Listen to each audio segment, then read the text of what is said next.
Hello, and welcome to Tell Me About Your Book. My name is John Christian. Today my guest is self-published author Mary Harper. She and her three siblings were raised by blind parents, so she decided to write a book about what it was like. It's a beautiful, heartwarming story, and I'm sure you will enjoy it. So stay tuned.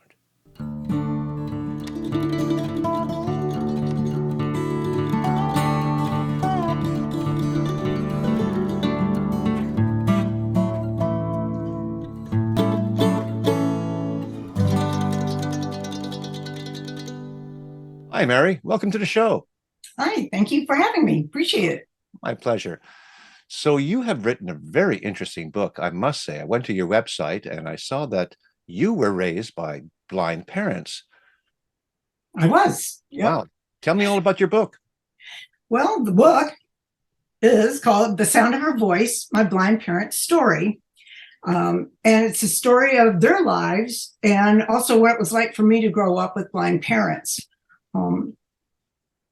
I started writing the book as a memoir, and then I realized, no. This story is not about me. This story is about them because they are the interesting ones. They did not let blindness stop them at all. They were both born with glaucoma. So immediately the parents knew that there was something wrong, and pretty soon afterwards, the doctors would tell them that there's not much they could do, at least for my mother. Now, my father's mother was an Italian immigrant who was very faithful, devout Catholic, and she believed in miracles. So she took my dad to many different doctors and put him through a surgery that was botched, and he was still angry about that, even when he was in his late 80s. I remember him telling that story. Anyway, he didn't let that stop him from having a wonderful childhood. And my mother did the same. She was born to a farm family in Indiana. So they had very different upbringings. My dad was in the city of Muncie, Indiana. My mother was on a small farm in central Indiana. And they didn't meet till they were in fourth grade at the School for the Blind in Indianapolis. And that's all part of the story as well. Not only how they met, but what it was like to be at a boarding school in 1920s and 30s. It was very different than it is now. Back then, the kids stayed every weekend, and my mom was, I think, 8. No, she was 10. And she went to school in September and did not see her parents again till Thanksgiving.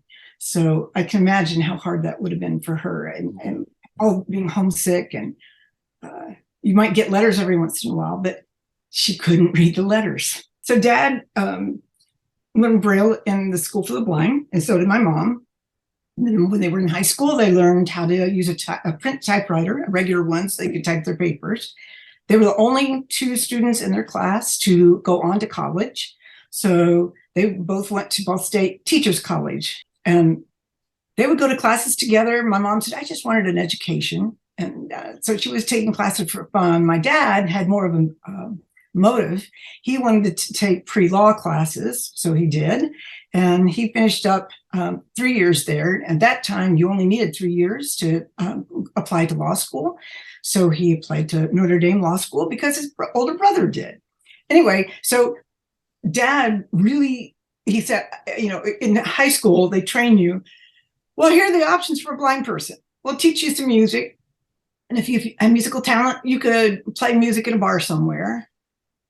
Dad said no to that. We'll teach you how to do caning on chairs, and that could be a useful skill for you. Dad didn't want to do that.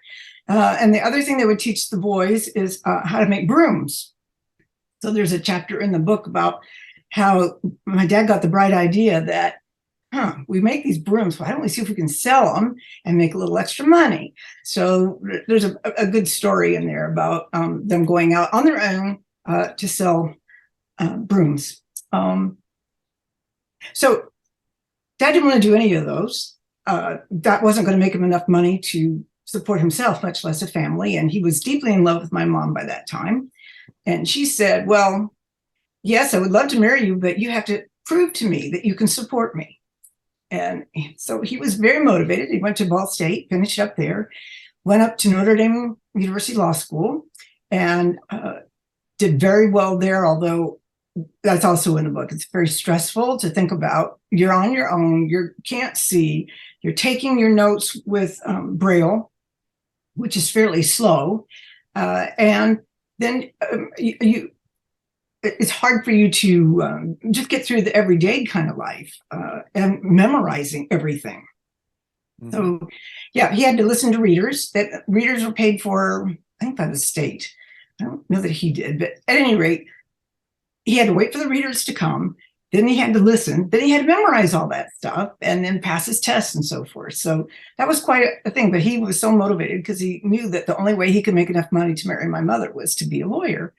So he did graduate and he did pass the bar and eventually earned enough money that she was convinced, okay, I'll marry you. So she did. And I'm only going briefly through the story. There's a lot more drama than this. But they did, and eventually married and had I'm the youngest, so there's my sister Anne, then my brother John, my sister Rita, and then me.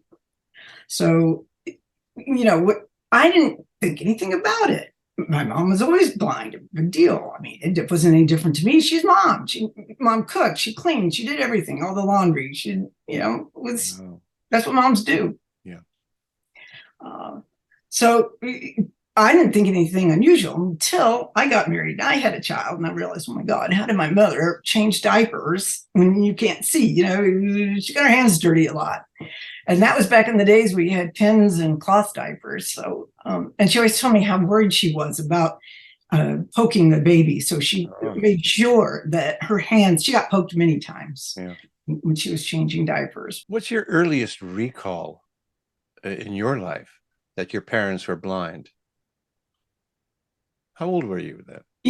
That's a really good question. And I think the best way for me to answer it is I didn't realize that we were an abnormal family until I started watching television and maybe 5 or 6 years old.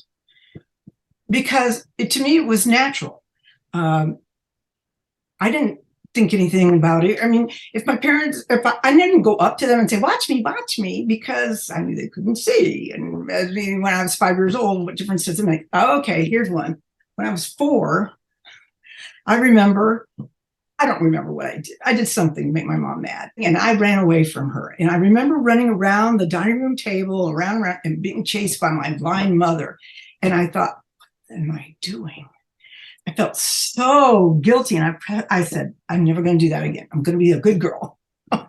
Yeah. So I was a good girl of the family. Now, my other sister was, she was a little bit more mischievous. So you were the youngest. So there's 3 other siblings running around doing all kinds of stuff, getting maybe some trouble themselves. Sure.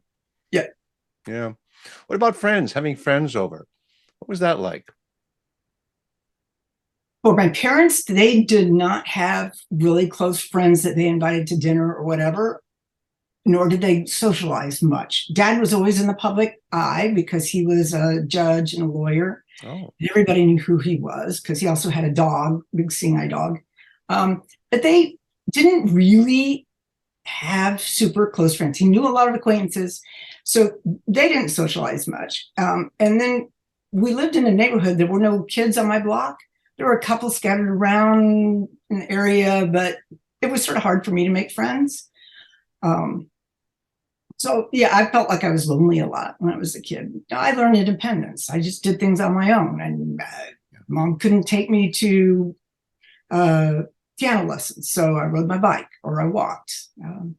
I learned how to do things always on my own. But as far as trying to figure out my parents were blind, it was like, it just comes on. You don't realize it. Mm-hmm. We live. Your father was a judge. Yes. Of course, we've heard of blind justice. Did that come up? Oh, I did. I said, hey, Dad, is that going to be your campaign slogan? Because when he first ran for judge, there was a city court judge back in the 40s. And of course, that was before I was born. And then when he got out of politics for a while, and then he decided he would run for judge, as he got closer to retirement age, he realized, oh, if I'm a judge, I can get a pension and that will help with my retirement. So I was about a senior in high school at that time. And I said, hey, Dad, that should be your slogan. Justice is blind. And he said, no, I won't use that. But he did have fun. He loved to tell this story. Okay, so this was before I was born. I think my sister was born. And Dad was a big fan of Notre Dame football. So they would go up to South Bend every once in a while from Muncie. And they would stay in this hotel. They were downstairs in the lobby waiting for someone. And I don't think my sister was with them. I think it was just them and waiting probably for his brother. And a lady comes up and she says, oh, I'm so pleased to meet you. I just want to meet you. You're such a lovely couple. And oh, thank you, you know. And my dad's a little embarrassed. She says, and Dad said something about, well, they left the kids at home. And she said, what? You have children? How could you have children? My dad looks at her and he says, lady, don't you do it in the dark? He loved telling that story. Of course.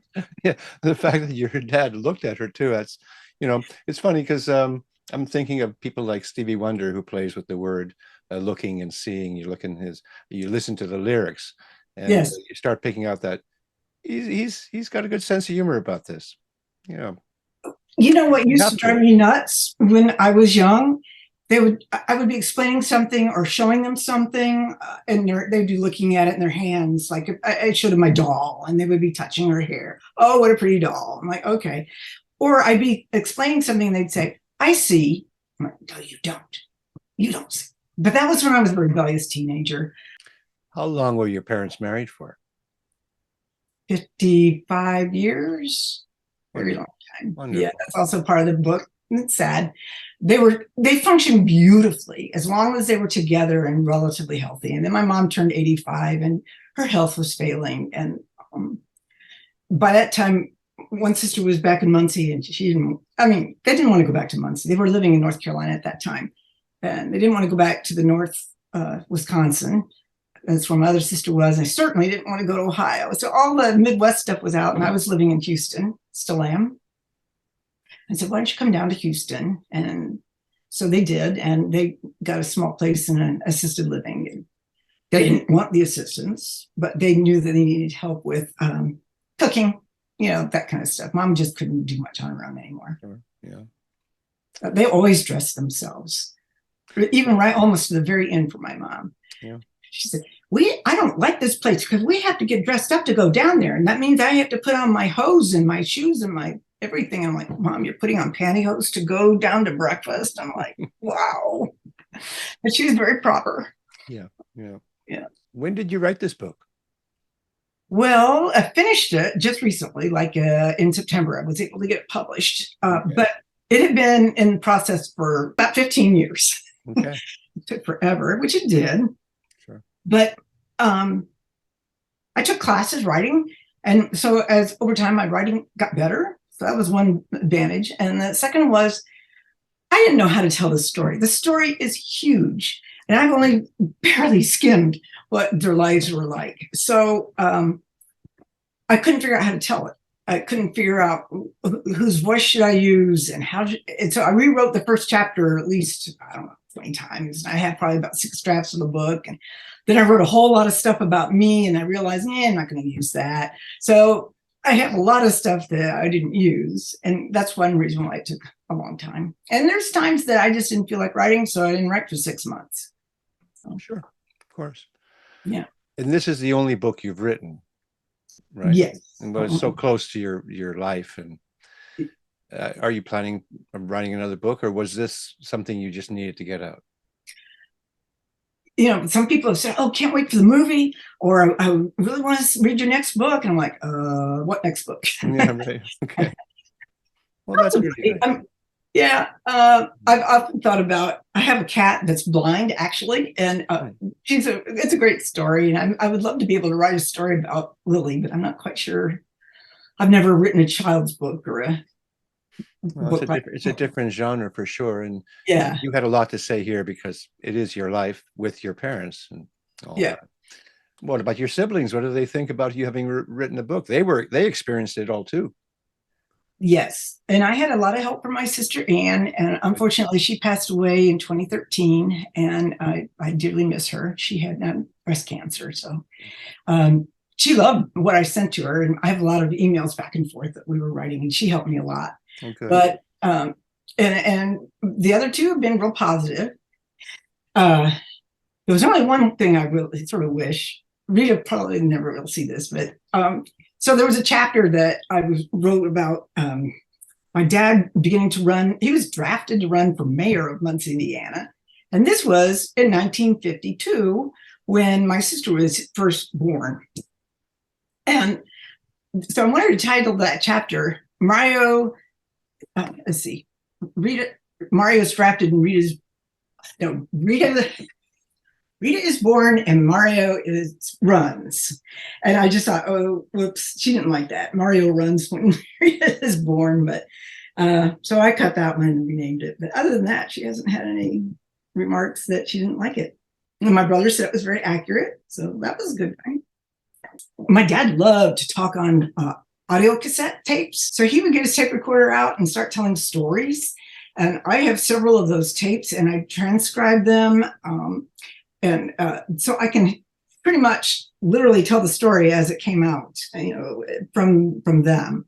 And I can quote them very accurately. The other thing I did was one Christmas, we were sitting around the table, and they love to sit around the table and talk after eating.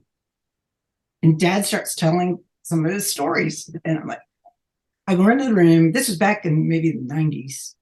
Or at least when you had big cameras, video cameras. So I get that out and I'm very quietly, just videotape them. And this went on for over an hour. It was just so much fun hearing these stories. But then afterwards, I thought, oh, I should feel a little guilty because I didn't tell them that I was videotaping. And maybe that's not really a good thing.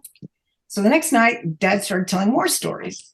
And that's when I said, oh, Dad, hold on a minute. I'm going to get the camera. Oh, you're going to tape it? Well, I'd love to, Dad.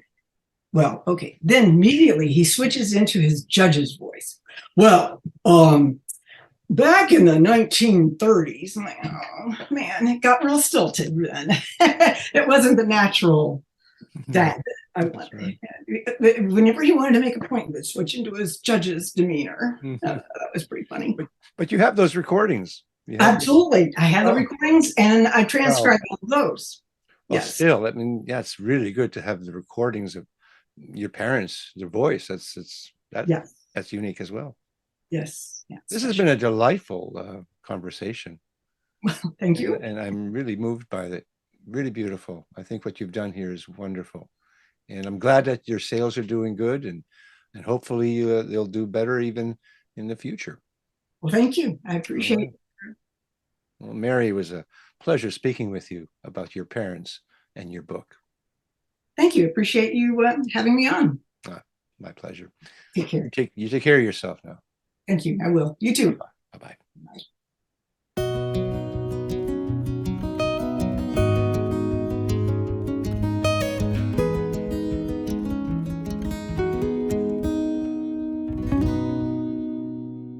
And that's our show for today. If you like what I do here on Tell Me About Your Book, then hit the like button and subscribe. And don't forget to ring that bell for future notifications. And if you are a self-published author, I would really like to talk with you. Until such time, keep on writing and be kind to one another.